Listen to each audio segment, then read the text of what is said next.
The Elder Scrolls is known for being a series dedicated to role-playing and exploration inside of a wondrous fantasy world filled with magic, monsters, and gods. A part of this fantasy is, of course, combat. No current game in the Elder Scrolls can be properly played without engaging in combat, save for the use of exploitation. Even still, combat feels weird, never proper. As with all Bethesda games, enemies tend to be plagued with sponginess. Bullet sponge. They take a lot of damage before they die, and there is not a whole lot in the way of mechanics to interact with. You generally just pump points into a certain skill, and let the skill handle the heavy lifting. But these games deserve more. That is why I've created Critical Damage Overhaul for Oblivion, not to be affiliated with the New Vegas one. It is a mod that alters the way combat is handled in Oblivion by tackling a variety of systems, but we'll focus on just these ones for now. The main ones to be discussed are the standardized and believable health formulas, as well as an armor system rework, and a damage system rework, and a blocking/guarding rework.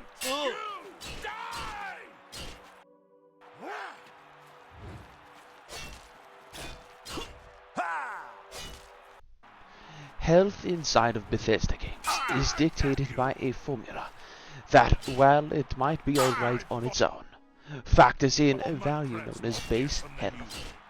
Base health tends to make NPCs have excessive amounts of health, where it may not make sense. After all, an NPC should be similar to the player, and their health should be dictated by the formula. So health now has a new formula, with more humbling scaling, factoring in endurance, willpower, and level, but lacking base health. This allows NPCs to be tough, but believably tough. No human's going to shrug off a warhammer to the face. It's going to hurt. Armor? How dull. Armor in these games tend to be basic in nature. They just reduce the damage a little bit, nothing much. But armor in CDO is different. The armor in CDO works heavily in tandem with the weapon damage rework. That is, sharp and blunt damage. You'll need to make sure you pick the right armor for the right job, as having too much weight equipped will make you recover your fatigue slower, which is vital in combat. Generally, light armor like chainmail is all that you'll need for basic material sharp weapons. The weapon damage in these games, it sucks, to be honest. A steel sword is said in the lore to be a good weapon, a reliable weapon, but it's completely unusable after you elevate out of the lowest of levels in the leveling system. CDO places an emphasis on making sure weapons are realistic and special. So even the steel short sword that you begin the game with, relatively, and not literally, that steel short sword is going to be just as useful in the later part of the game as it is in the early parts of the game. I'm just warming up, you pathetic. But this begs the question, is every weapon a reskin of the others? Not at all. Weapons instead serve all new niche purposes. All weapons are able to do sharp and blunt damage, with long swords being a mix between the two.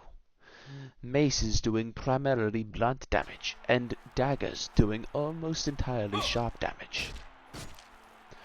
Blunt damage weapons tend to fare the best against armor, but do less damage overall, making them not proper against unarmored targets, or not optimal. They are also quite heavy, consuming a lot of fatigue. On the other hand, sharp weapons tend to swing quite fast and do a lot of damage, and can even inflict bleeding. But alas, they lack in blunt damage and struggle against armored opponents. There is but one caveat. Small bladed weapons, like the dagger, they benefit from the ability to score a weak spot against your opponent. This is heavily based on your luck and agility, so don't go relying on it too much. But it is worth it for the thief or for the assassin. As you progress through the game, you'll encounter higher grade weapons like silver or ebony or daedric. These all do more damage, sure, but they also have higher durability. And when it comes to damage, every single bit can matter for a hero. Make sure that you have the strength to wield these weapons, though, as the higher the tier, they tend to be heavier. And this weight really matters, as it affects how tired you get when swinging weapons. You may find yourself waiting to use that ebony claymore until you have the strength to do so, or the willpower, or the endurance. Mud crab's more fearsome than you.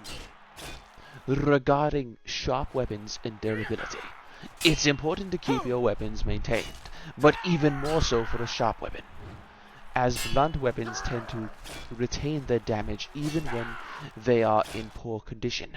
Sharp weapons are heavily reliant on their durability for the blade to cut as well. The final category of discussion is blocking and guarding. And generally, when you hold the block button, you take less damage. But in CDO, this becomes a system you need to actively think about. Simply blocking an attack only reduces some damage, and you may stagger.